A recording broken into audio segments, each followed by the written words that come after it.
안녕하십니까. 인문학열전 김갑수입니다. 다소간 기온 변동은 계속 있겠습니다만 이제 봄 날씨가 현격해져 가죠. 들판에 형형색색으로 수놓아지는 그 봄꽃들 떠올려 봅니다. 그 중에 매화 어떻습니까? 갖은 봄꽃 가운데서도 글쎄 매화의 자리가 참 우뚝한 것 같은데 우리 선조들은 바로 이 한시를 통해서 매화를 읊조리고 그걸 통해 대화도 나누고 자기의 의견도 표명하고 그랬다는 거죠. 오늘 한시에 대해서 그리고 그 한시와 접목되어 있는 매화와 관련해 두루두루 이렇게 여러 가지 알아보는 시간을 갖도록 하겠습니다. 매화를 중심으로 한 봄꽃들 이야기, 또 한시에 여러 가지 등장하는 주요 인물들, 소재들, 또 그와 관련된 얘기들 질문을 드리면서 두루두루 알아보겠습니다. 자, 봄꽃 향이 가득한 시간이 되길 바랍니다. 잠시 후에 뵙겠습니다.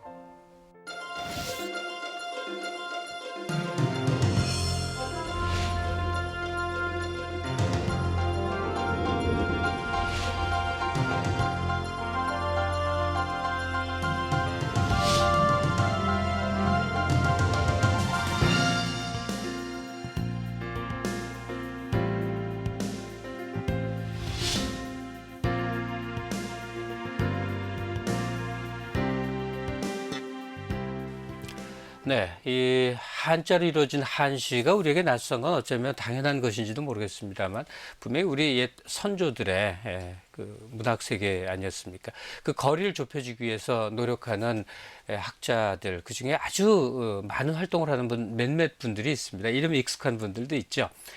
그 중에 요즘 아주 많은 활동을 하시는 분입니다. 서울대학교 국문과의 이종묵 교수 모시겠습니다. 선생님 안녕하세요. 예, 안녕하십니까. 네. 이종묵 선생님이 그 조선의 문화공간이라는 정말 4권짜리 방대한 저술을 내면서 좀 다른 접근을 하신 것 같습니다. 그러니까 옛 그 글을 그대로 번역한다거나 해제를 한다거나 하는 차원이 아니라 정말 이것은 근대 학문의 접근법으로 이렇게 하신 거여서 상당히 놀랬죠. 많은 분들이 또 그 책에 대해서 경탄을 표하고 그러는데 근데 우리 솔직해질 필요가 있죠. 우리 것은 촌스럽다. 서양 것에 비하면 참 촌스럽고 또 이렇게 조금 하여튼 재미없다.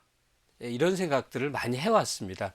근데 이게 변경되는 게 저 강남역에 가면 아주 멋진 외래어식 이름의 식당들이 쫙 있는데 그 중에 정말 토속적인 고급 식당이 우리 토속적인 이름을 지은 고급 식당이 하나 있었어요. 근데 정말 돋보이던데요. 예. 한시가 이렇게 멋스러움으로 다가왔으면 좋겠습니다. 선생님은 한시를 대중들에게, 그러니까 학교가 아닌 대중들에게 설명할 때 일단 한시의 느낌을 어떻게 표현하십니까? 예, 우선은 소리 내어서 한번 읽을 때 귀로 듣는 느낌, 그리고 그 시를 읽을 때 떠오르는 그 이미지, 그리고 또 시에서 보면 나중에 다시 설명을 하겠습니다만 시를 읽노라면 꽃 같으면 꽃의 향기, 그리고 사람들의 어떤 말소리, 새소리, 그런 오각이 다 시를 통해서 자기 자신 마음속, 몸속으로 들어오면 바로 시에 대한 어떤 좋은 느낌, 그런 것이 생기지 않는가 이렇게 생각을 합니다. 단지 그냥 눈으로 읽고 생각하는 게 아니라 감각을 총동원해야 되는 거군요. 예, 그렇습니다. 제가 근데 평소부터 가져왔던 관심인데 이제 한시이지 않습니까? 이게 한나라 한자를 쓰는 그랬을 때 다만 그 한시의 본가라고 할 수 있는 중국 그 한시와 우리 한시의 어떤 구별점이 있습니까? 어떻습니까? 예, 사실은 한시를 연구하는 사람들에게 주어진 가장 큰 질문이 그 부분입니다. 예. 제가 지금까지 공부를 해보니까 대략적으로 내릴 수 있는 결론은 이렇습니다. 어찌 보면 중국인들은 시를 읽을 때 그 음악으로서 음악적인 효과를 중시하는데 우리가 중국어를 완벽하게 할 수 있는 것도 아니고 소리의 높낮이를 잘 아는 것이 아니니까 결국은 시 속에 들어있는 뜻, 그러니까 요즘 말로 아이디어의 시, 그런 것을 더 선호했고 결국 우리나라 사람들이 역대 높은 평가를 했던 시는 참 기발한 생각이다, 또 기발한 표현이다, 이런 것에 오히려 우리 한시의 특질이 아닌가 지금 잠정적으로 그렇게 생각을 하고 있습니다. 그러니까 음성적으로 발화되는 그 시니피앙이라고 그러죠. 그 음성적 상황도 시에서 특히 한시에서는 중요한 건데 우리 경우는 그게 이제 표현될 수 없는 언어 체계니까 의미에 중점을 뒀다 이런 거군요. 예, 그렇습니다. 그렇겠군요.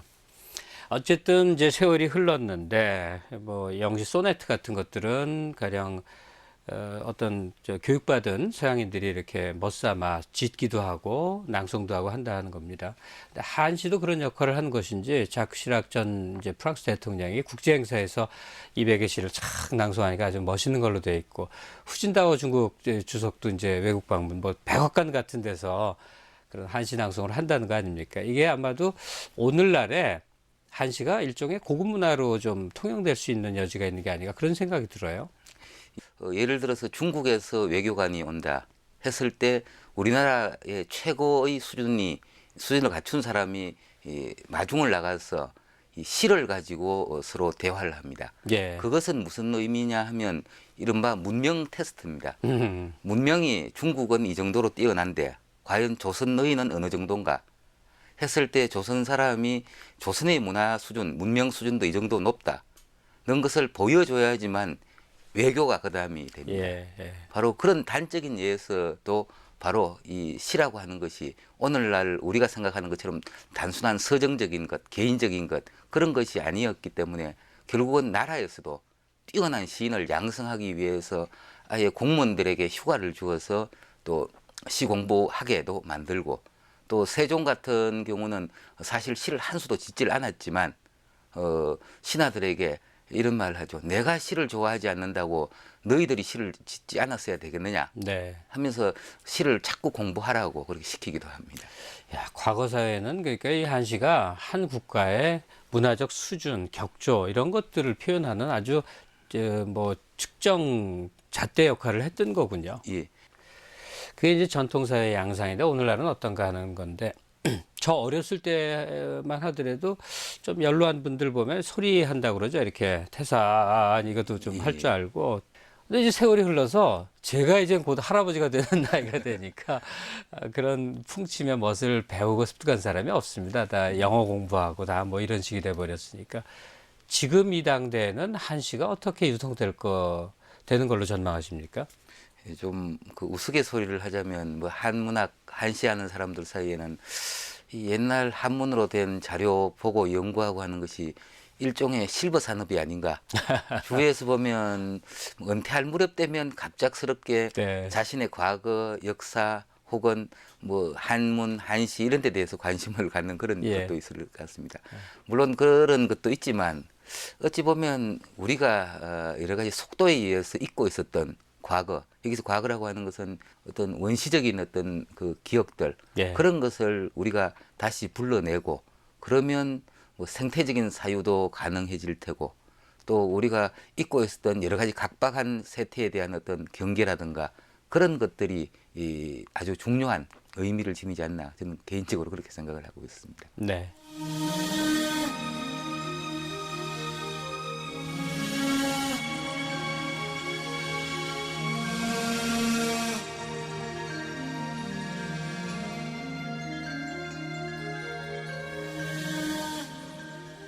예, 이제 뭐 계절입니다. 봄 느낌이 아주 완연해지는데 봄할 때 먼저 이제 전령처럼 진달래에서부터 시작해서 뭐 봄꽃들 많이 떠올리지 않습니까?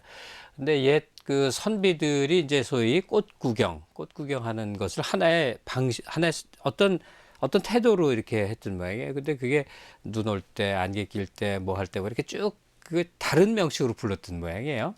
예, 꽃을 완상하는 행위 그것을 어떻게 설명해 나갑니까? 예, 18세기에 이 권상신이라는 분이 있는데 그분은 이제 남산의 친구들과 꽃 구경을 가면서 몇 가지 이 규칙을 정합니다. 예를 들어서 바람이 불 때 꽃 구경 싫다고 안 가면 안 되니까 그럴 때는 꽃을 보호한다 해서 꽃을 보호하는 일 그래서 호화역이라고 했고 호화역. 예, 꽃을 보호하는 일 예, 그러네요. 그리고 예. 이제 그 안개가 끼었을 때 꽃 구경을 하는 것은 윤화역이라고 했습니다. 윤은 윤기 할 윤기가 때죠. 흐른다 할 때. 꽃을 촉촉하게 윤기가 있도록 하는 그런 일이라는 뜻입니다. 그리고 비 올 때는 그러면 무엇이 되겠습니까? 꽃이 목욕을 하죠. 그래서 씻는다는 뜻에서 세화역 이렇게 세화역. 이야기를 했습니다. 예, 이게 멋스럽게 그냥 붙인 말이군요. 예, 그렇습니다. 근사하네, 근데. 정말 자연 속의 현장에 있는 그 꽃을 이렇게 바라보면서 같이 즐거운 담소를 나누는 거 참 좋은 모습처럼 여겨집니다.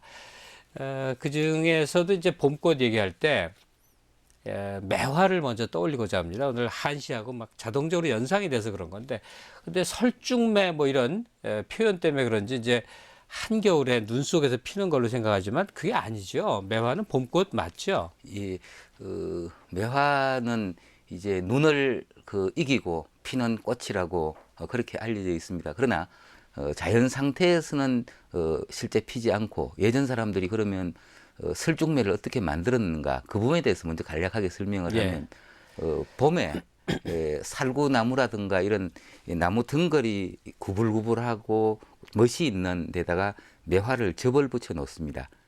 그리고 나서 그것을 가을에 이제 추울 때쯤 되면 화분에 담아가지고 그 방 안으로 들여놓습니다. 그게 먼지가 탈까봐 거기에 감실이라고 해서 조그만 집을 지어서 또 커튼도 만들고 그렇게 해서 놔둡니다. 근데 떳떳한 아랫목에 놔두면 이제 봄이 온 줄 알고 이제 꽃망울이 터트려지고, 그러면 이제 눈 내리는 그 창가에 이제 두고 완상을 하는데, 제가 말은 이렇게 쉽게 하지만 17세기나 이럴 때 기록을 보면 그 매화가 눈 속에 피는 것을 만들기 위해서 굉장히 많은 돈을 들이고 예. 또 공을 들이고 했지만 쉽게 얻을 수 없었고, 그러니까 더더욱 또 가치가 있을 것 난방 같습니다. 시설이 뭐 요즘 같지 않았을 테니까 더 예, 그렇겠군요. 그렇습니다. 예. 아, 그러니까 인위적인 분재였군요, 설중매라는 예, 게. 그렇습니다. 그러니까 자연 상태에서는 뭐 그 한눈 눈 내리는 때 필 수 있는 건 아니고 다만 미리 이제 즐기기 위해서 그렇게 행위를 했다. 남매를 우리가 즐길 정도면 뭐 정승대감쯤 돼야 가능한 일이었겠군요. 매화값이 상당히 비쌌습니다. 매화 화분 하나, 그 김홍도가 매화 화분 살 때 기록을 보면 30냥이라고 했는데 30냥 같으면 150만 원입니다.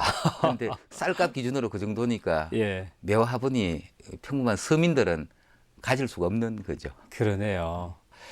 아니 근데 제가 지금 말씀드리는 게 거의 벽, 뭐에 그냥 집착하고 하는 것을 무슨 벽이라고 그러지 않습니까? 예.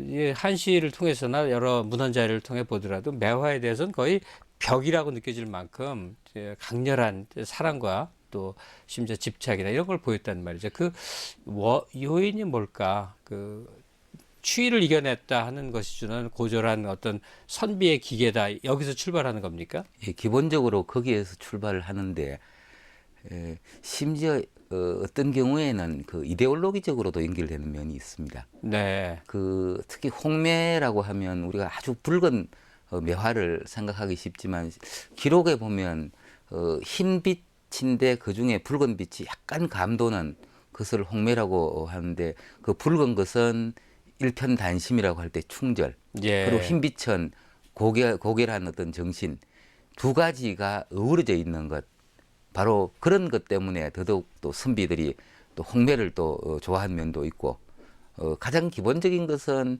매화의 깨끗함이 가장 큰 것이 아니었나 생각을 합니다. 매화는 네. 더러운 환경에서는 절대 피지 않고 먼지가 끼어서도 안 되고 네. 그런 면이 있죠.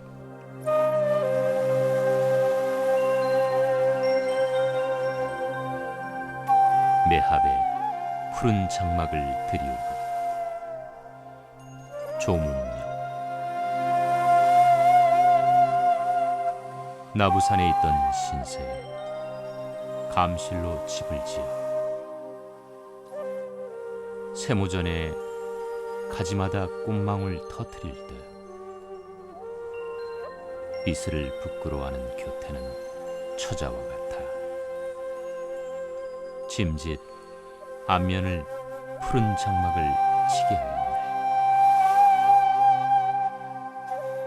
예, 조문명의 매합의 푸른 장막을 드리우고 이런 한시 낭송을 지금 같이 이제 봤습니다. 18세기 서울의 명문가들은 다투어서 그냥 매합이라는 걸 만들었다는 건데, 일단 매합이 뭡니까? 지금 안타깝게도 그 실물이 남아 있지 않은데, 아까 제가 눈 속에 매화를 보기 위해서 방 안에 예. 매화를 둔다고 했는데, 이제 화분을 담는 작은 집입니다.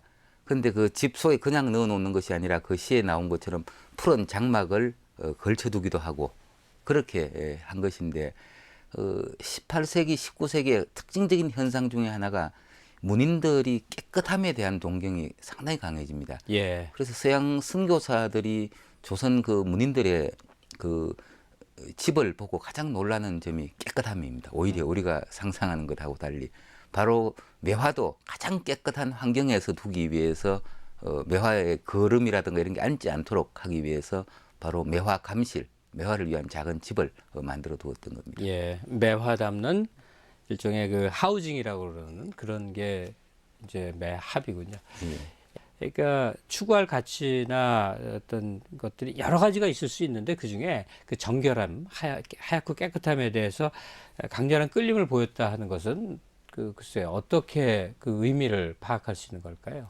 예, 여러 가지 이제 이유를 들을 수가 있을 것 같은데 무엇인가 사람이 살 때 규칙적으로 사는 것, 그리고 깨끗한 환경에서 사는 것, 뭐 근대의 과정으로 뭐 나타난다 이렇게 설명할 수도 있겠지만 뭐 아무튼 좀 자생적으로 그런 것이 생겨났습니다.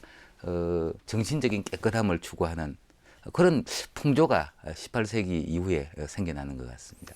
선생님 말씀 중에 아주 흥미로운 대목이 있는데 중세 봉건사회 해체 이후 근대사회 도래한 조짐으로서도 그 청결함의 추구를 볼 수 있다 하는 얘기네요. 예. 매사본말이라는 책 보니까 선생님이 직접 해제다시고 이렇게 저술을 하신 거더라고요.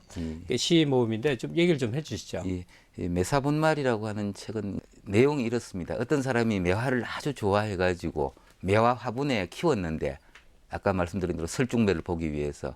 근데 매화가 한기에 굉장히 약하기 때문에 매화가 얼어 죽습니다. 그런데 이제 매화를 아주 사랑하는 유본정이라고 하는 사람이 그것을 보고 거의 죽은 것 같으니까 나 달라 해서 가져가서 아주 정성을 들여서 매화를 살려냅니다. 예. 근데 원래 매화 주인이 와서 보고 이건 원래 내 매화인데 이제 살아났으니까 돌려 달라 그렇게 이야기를 합니다. 그럴 때 이제 이야기하는 것이 원래 이 매화가 자네의 부인이었지만 이제 내가 나의 부인으로 삼았는데 다시 또 내 부인을 돌려달라 그러느냐 하는 우스갯소리를 하고 그것을 배경으로 해서 시를 짓는데 그러면서 이 매화를 가지고 일종의 놀이수단으로까지 발전되는 그런 특별한 문화 현상이 생기는데 그러한 것을 잘 보여주는 것이 바로 매사본말이라고 하는 책인 것 같습니다. 예. 농가의 노래 이규상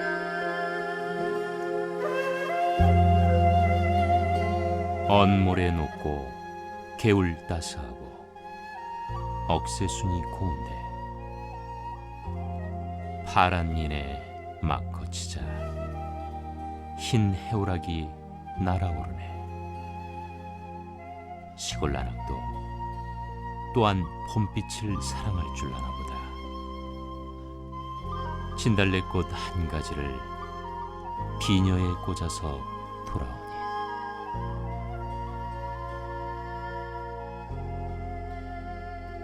양주 객관에서 사랑하는 이와 헤어지면서 정포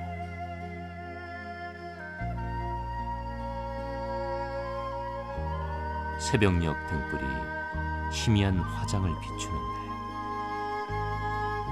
이별을 말하고자 하니 장이 먼저 끊어지네. 치는 달빛 빈뜰에 문을 밀고 나서니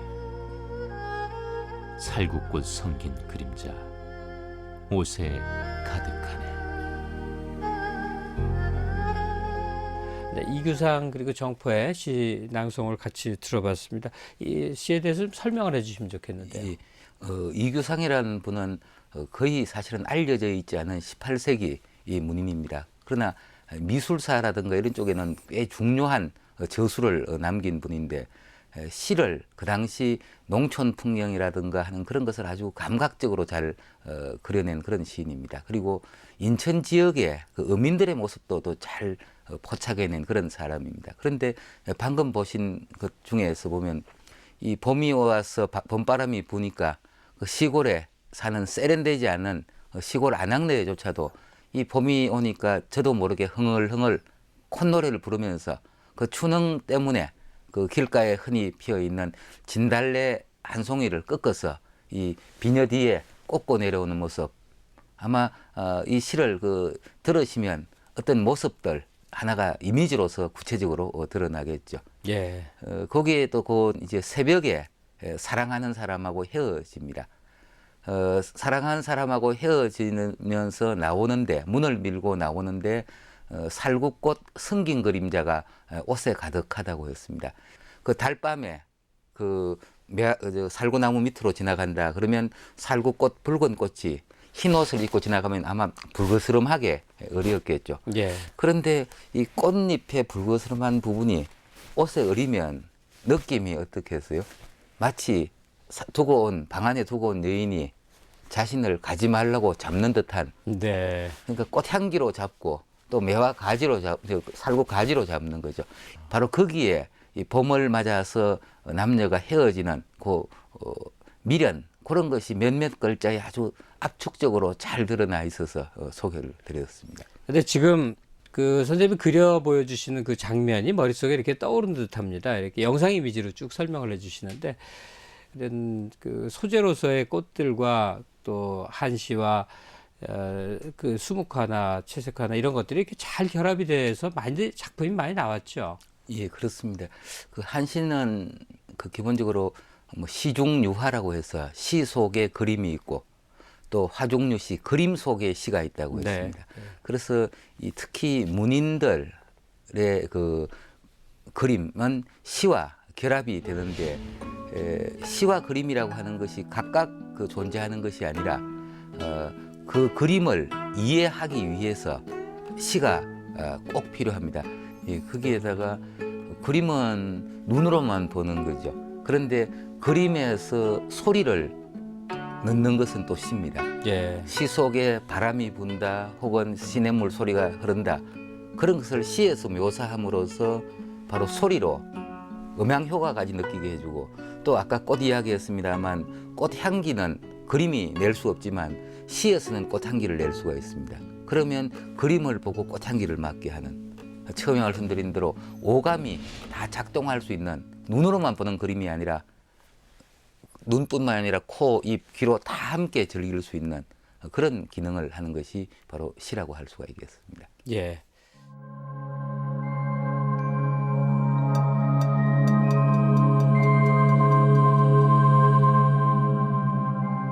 네, 한시가 또 역할을 하는 게 있을 텐데요. 다만 정서적 표현 이것만이 아니고 예컨대 군신 간의 소통 기록이었다.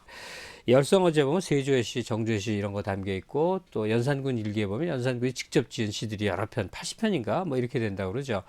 이 시죠, 그러니까 한시라는 게 즉 어떤 의사소통 기능을 했었다는 의미가 되겠군요. 이 임금이 가장 측근에 있는 신하를 불러서 잔치를 하고, 임금이 직접 쓴 시를 한 수 신하에게 주면 그 신하는 무한한 이제 감동을 하고, 그 시를 자신의 집에 들어가서 작은 집을 짓고 거기에 임금이 내린 시 하면서 특별한 의미를 둡니다. 예. 그 효과를 생각해 보시면 임금이 신하에게 시를 내리는 뜻이 아마 될 겁니다. 그러므로 해서 신하와 임금이 우리가 상하에 정을 소통시키는 것, 소통의 기능이 굉장히 중요했습니다. 그래서 네. 실제 임금과 신하가 어울려서 시를 좀 특별하게 많이 지은 임금들을 보면 대체로 좀 위기 상황에서 왕위에 오른 사람입니다. 세조라든가 혹은 정조대왕, 정조. 이런 분들이 특히 어울려서 시를 짓고, 그러면서 결속과 소통의 역할을 하는 그런 정치적인 함의도 들어 있습니다. 그렇겠군요. 자기 사람을 잘 다독거리는 하나의 뭐 통치 기술이었다고도 볼 수가 있겠네요. 예, 그렇습니다. 예. 강한 신하들의 견제를 받으며 왕위에 등극한 정조는 자신을 지지하는 신하들과 소통의 길에 한시를 놓는다. 성균관에 나아가 시험을 보이고 구절은 하사에 어제를 내리면 성균관 유생과 신하들이 시를 지어 올린다. 신하들에게 시와 함께 술잔을 내리는 전통도 있었다. 그 전통은 태종 때 시작되었는데 세종이 백준화종이라는 이름의 술잔을 하사하자 신하들이 다투어 시를 지었다. 효종 역시 성균관 유생이 올린 시문에 답해 은배 둘을 하사했다. 한시에 정치적인 의도가 있었으며 임금의 간절한 소통의 열망이 담겨 있었다. 세종 경우도 자신이 직접 짓지는 않지만 이제 신하들에게 시를 짓도록 권면을 했다. 이게 결국 유학을 흥기시키기 위한 한 방법론이었습니까? 예, 방금 말씀하신 것처럼 유학을 좀 더 진흥시키기 위해서 시를 짓때 제목을 그렇게 해주는 겁니다. 예를 들어서 뭐 논어에 나오는 무슨 구절, 맹자에 나오는 무슨 구절, 그것을 가지고 시를 지어라. 이런 식으로 신하들을 계속 테스트를 합니다. 네. 그래서 시를 잘 지으면 상을 주고 그렇게 함으로써 시도 발전시키고 또 학문도 발전시키는 이 두 가지 효과를 동시에 내린 예가 있고 좀 독특한 예입니다만 연산군 같은 경우에는 이른바 시를 가지고 정치를 하게 됐습니다. 네. 예를 들어서 중국의 고사를 들어가지고 이 고사를 가지고 시를 써보라 이렇게 합니다.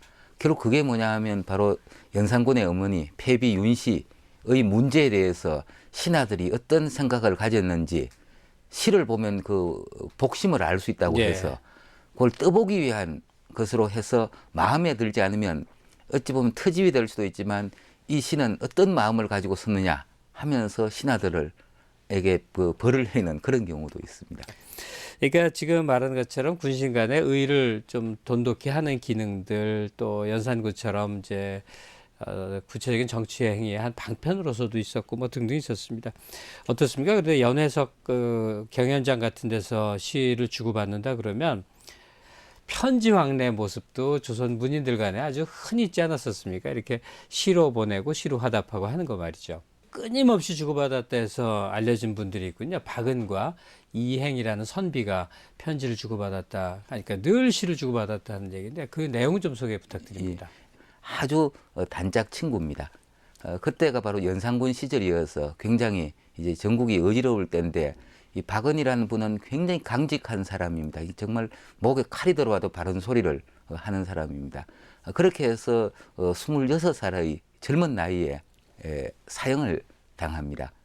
그런데 그 불과 젊은 시절 5, 6년간의 그 시를 아침에 짓고 저녁에 짓고 계속 주고받았는데 박은이라는 사람, 일찍 죽은 박은이라는 사람의 문집을 보면 시의 대부분의 제목이 바로 친구 이행이라는 사람의 이름으로부터 시가 시작이 됩니다. 보통 보면 아주 친한 사람이 둘 다 문학적으로 뛰어나거나 재능이 뛰어나면 사이가 좋지 않을 수도 있는데 네. 두 사람은 뭐 자타가 공인하는 우리 문학사에서 공인하는 가장 뛰어난 시인들인데 아주 절친했고 두 사람이 사돈을 맺어가지고 그 후손들이 또 대단한 문장가들이 나오고 그렇게 했습니다. 예. 친구 간의 우정, 그날의 일상들, 뭐 군신 간의 뭐 이야기들, 할 얘기들, 뭐 모든 것이 소재일 수 있겠습니다. 근데 사실은 국문학 전공을 하게 되면 일정 시기에 이제 놀라게 되는 그런 작품을 발견하는데 저도 뭐 같은 경험을 했습니다. 다산 정약용의 이제 김인시라고 그래서 정말 그 홍수라든지 또 가뭄이라든지 이럴 때 그냥 굶주린 백성들 그 모습들 그 양식을 절약하기 위해서 자기 생식기를 뭐 잘라낸다든지 아주 그 처절한 그러니까 요즘 용어로 하면 리얼리즘 시 아닙니까? 이런 것들이 한시로 쓰일 수 있구나. 또 유민도라고 그래서 이제 아주 그 찌든 삶의 모습들이 그냥 그려지고요. 그러니까 한시가 담을 수 있는 한시가 포용하는 세계가 그만큼 넓고 다양했다라고 볼 수 있을까요? 예. 다산 정약용 같은 경우는 지식인이 할 일이 무엇인가? 바로 백성들의 실상을 그러니까 아래 위를 서로 연결시키는 일이 지식인의 역할이라고 생각을 했기 때문에 리얼리즘의 수법으로 아주 백성들의 참상을 정확하게 그려서 보고를 해야 된다. 그렇게 생각했기 때문에 그런 시들이 많이 제작이 되었던 겁니다. 예.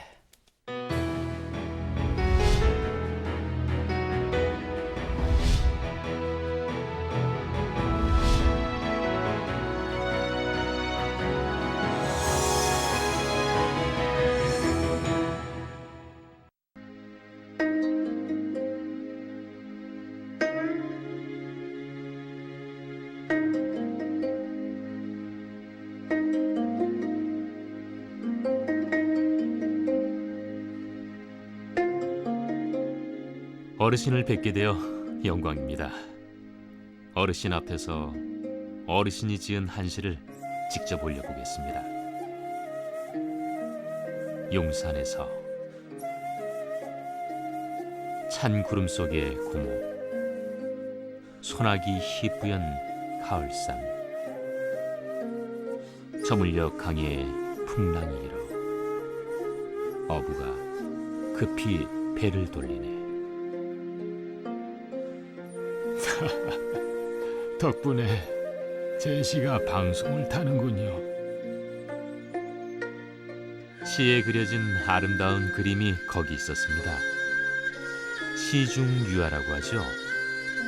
풍경이 눈앞에 그윽하게 그려집니다.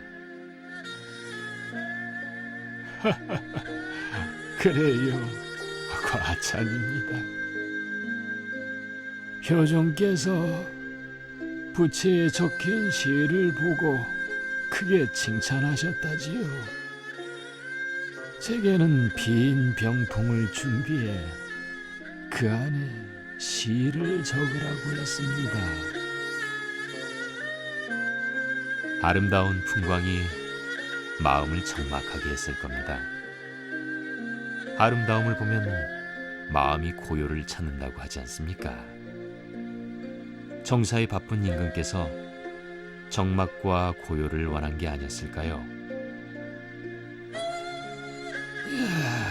그런 겁니까? 이 교수님, 저는 또한 시인의 세계도 그래야 한다고 봅니다. 영광 속에서, 출세 속에서 휘말리게 되면 시인의 시가 때가 묻습니다. 세월의 덮개라고나 할까요? 전 그것을 이길 인재가 아닙니다. 그래서 시에만 전념했습니다. 어르신의 끈기와 인내는 알고도 남죠.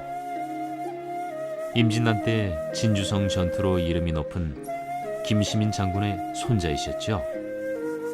명문가의 자제였으면서도 그 이름에 기대지 않고 스스로 시의 탑을 이루었습니다. 시란 무릇 명성이 가져다 주는 것이 아니지요. 시는 학문 속에서 싹트며 세상을 보는 눈 속에서 태어납니다. 전 원래 머리가 나빠 학문을 보고 또 보았으며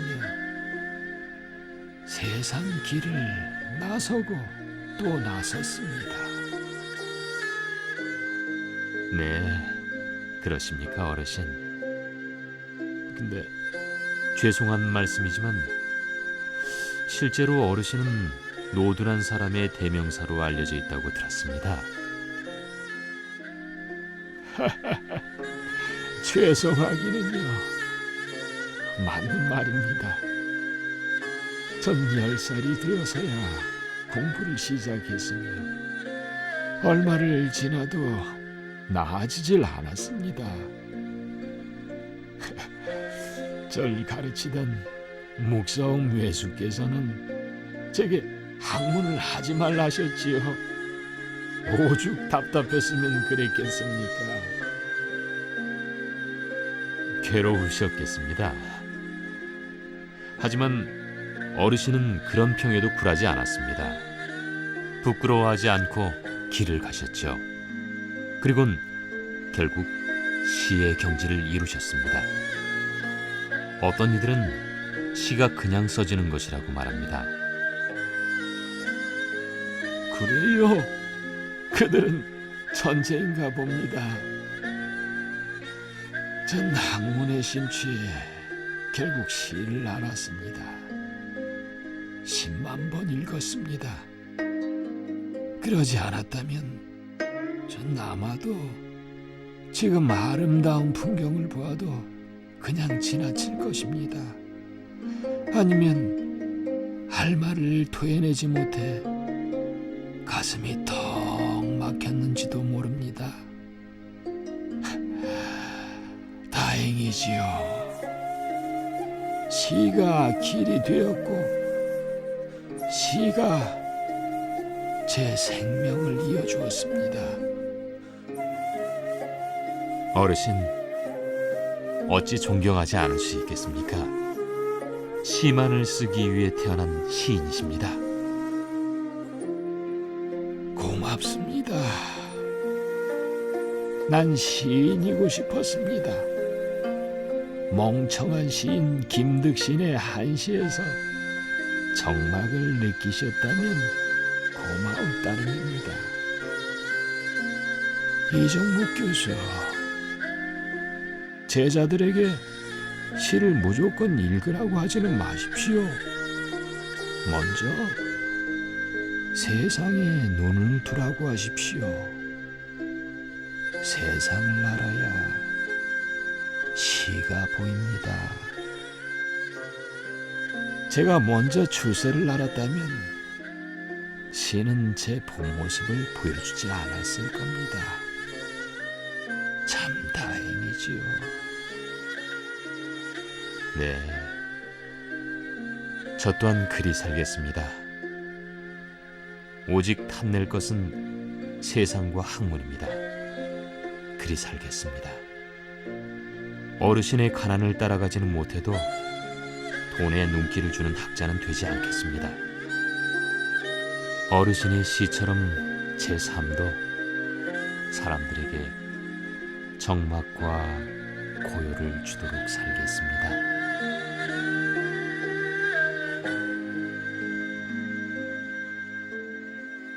네, 김득신과의 대화 내용 같이 봤습니다.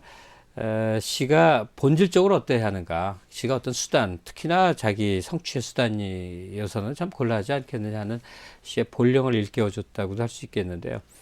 아무래도 현대인인 저는 김득신 같은 존재가 더 근사해 보입니다. 왕한테 멋진 뭐 한마디 바친 것보다. 근데 그 사람이 어떤 생애를 살았고 어떤 사람인지 우리가 좀 더 기억할 필요가 있는데요. 간략히 어떤 작품을 한 사람입니까? 예, 김덕신이라는 사람은 호를 자신의 집 이름을 억만제라고 했습니다. 남들은 10번, 20번만 외우면 다 줄줄 외웠는데 이 사람은 굉장히 머리가 나빴던 사람입니다. 아마 우리 역사에서 이름을 남기고 있는 사람 중에서 가장 머리가 나빴던 사람이 아닌가 싶습니다. 그래서 예. 남들이 10번, 100번 읽을 때 자신은 10,000번, 억번을 읽어야지만 외울 수 있다고 해서 남들보다 더 많은 노력을 해야 된다고 했습니다. 그래서 이 사람은 자신이 읽은 글을 횟수를 적어 놓았는데 그 10,000번 이하는 적지 않습니다. 물론 그때 억이라고 하는 것은 나중에 계산을 해보면 사실은 10만 번입니다. 네. 그러니까 말이 10만 번이지 하나의 글을 10만 번 읽고 노력했다는 것, 그것이 사실은 천재적인 많은 그 학자, 시인보다도 사실은 평범한 사람에게는 더 마음이 움직이게 되는 그런 인물입니다. 그러네요. 아유, 감동적이네요. 그 사람의 태도는.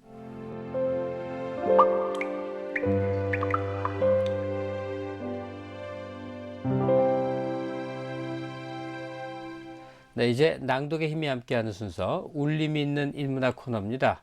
자, 오늘 서울대 이정묵 교수와 함께 한시의 이모저모 알아보고 있습니다. 우리 한시입니다. 이 선생님, 아무래도 한시 낭송을 직접 좀 해주시면서 이렇게 즐기는 거다 그 맛을 좀 일러주시죠.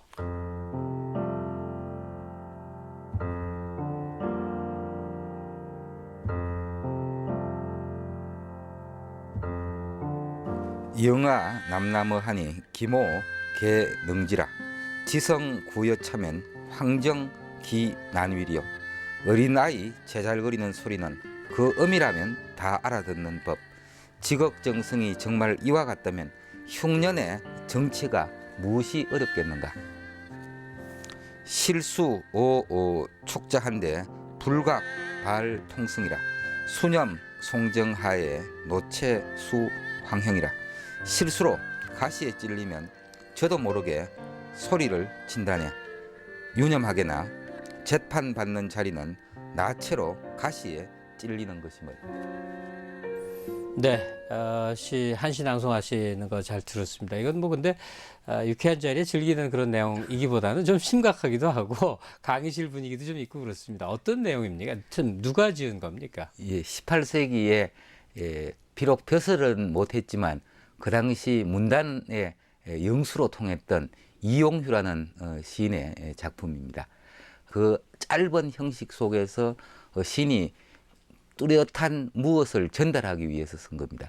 첫 번째 시에서는 어린아기가 옹알거리는 소리, 그것은 무엇인가 요구하는 것이 있어서 그러는 것인데 어머니는 그것을 잘 압니다. 정치하는 사람들이 백성들이 하는 이야기, 옹알거리는 아이들의 소리와 똑같이 알아듣는 것, 그것이 중요하다는 겁니다. 바로 친구가 군수로 갈 때 지어준 시입니다. 또 다른 시는 재판장에서 재판을 받는 백성은 벌거벗은 몸으로 가시에 찔리는 현장과 같다고 했습니다.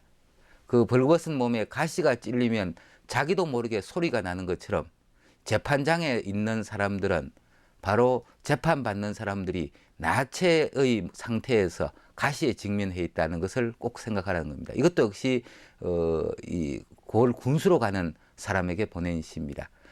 백성들, 이 국민들의 그 마음을 한번 돌아봤으면 좋겠다. 그것이 이 한시에도 나오는 내용이기 때문에 한번 소개를 해드렸습니다. 맨몸으로 가시에 찔리는 느낌을 좀 알아라. 예, 아마 이 작품을 지금 말씀하신 대로 풀어서 쭉 말할 수도 있는 내용인데 이렇게 시로 응축이 되면 읽는 사람들에게 전해주는 메시지와 그 울림은 더 강렬하리라고 생각이 듭니다. 자, 한시의 시절이 아닙니다. 선생님, 근데 지금 오늘날 한시를 연구하고 한시를 전파하시는 분이거든요. 우리 당대인들에게 한시가 어떤 역할을 할 수 있는지, 그리고 어떻게 하면 가까이 할 수 있는지 두루두루 좀 안내 말씀을 마무리 삼아 부탁드리겠습니다. 예, 사실은 시를 받아들일 마음이 필요한 것 같습니다. 우리는 너무 급하게 속도로 살아가기 때문에 시라고 하는 어찌 보면 시간이 정지되어 있는 그런 것을 받아들일 준비가 참 되어 있지 않은 것 같습니다. 아무리 바쁘더라도 잠시 시간을 정지시켜 놓고 시를 읽을 자세, 그런 것이 있다면 조금 어렵지만 뭐 한시 역시 가슴을 울리는 그런 기능을 충분히 할 수 있지 않을까, 그렇게 생각을 합니다. 예. 저 자신만 하더라도 저 자신보다 더 우월해 보이고 근사해 보이는 어떤 대상과 존재를 선망한 경험이 더 많습니다. 그리고 세월이 흐르고 나이를 먹어가면서 그렇지 않구나 하는 원점으로 되돌아오는 심정을 갖게 되는데, 그게 뭐 문학에 대한 것이건 역사에 대한 것이건 가까운 우리 조선조만이라도 제대로 탐색하는 경험이 우리 자신에게 어떤 좀 긍지나 자기인식의 회복에 도움이 될 거라고 생각이 듭니다. 이종목 선생님, 지금 해주시는 그 역할이 그냥 그 뭐 지나가는 상처의 말씀이 아니라 참 소중하다고 생각이 들어요. 젊은 날에, 젊은 시기에 조선조 문인들이 남겼던 글귀를 읽는 체험을 할 수 있게끔 많은 역할, 작업 정말 부탁드리고 또 치아의 말씀 드리겠습니다. 선생님, 앞으로 많은 연구 부탁드립니다. 고맙습니다. 열심히 하겠습니다.